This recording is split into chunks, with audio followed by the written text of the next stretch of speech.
causes socioculturelles que l'on met aussi dans le... C'est un, si vous voulez, c'est un compartiment des causes structurelles. Vous allez comprendre pourquoi. Hein, il y a des pays qui essayent de lutter contre les inégalités sociales.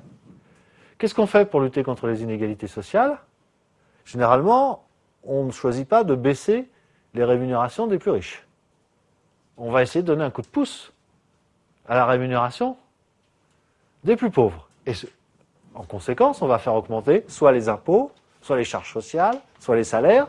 Ça dépend sur quel levier l'État va s'appuyer pour mettre en place ces politiques de justice sociale. Mais ça va avoir des influences, évidemment, sur le coût. Par exemple, on se dit, voilà, il faut que le travail vive mieux. Ben tiens, je vais augmenter le SMIC.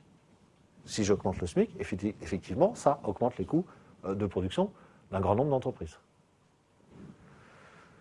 Donc, c'est bien une cause socioculturelle. Et puis, il y a la lutte pour le partage de la valeur ajoutée. Et là, c'est la lutte qui a lieu dans l'entreprise.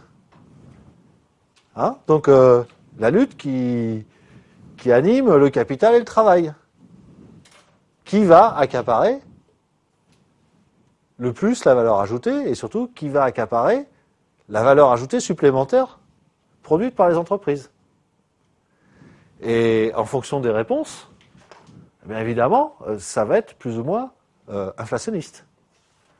Hein, donc si c'est le travail qui l'emporte, donc au détriment du capital, le capital va entre guillemets se venger et répercuter ses hausses de salaire dans ses prix. Hein, donc on le voit bien là aussi, et c'est socio-culturel parce qu'effectivement, dans certains pays, il y a la paix sociale et il y a la négociation dans le calme qui se produit, on arrive toujours à un accord. Je pensais à nos amis allemands, par exemple.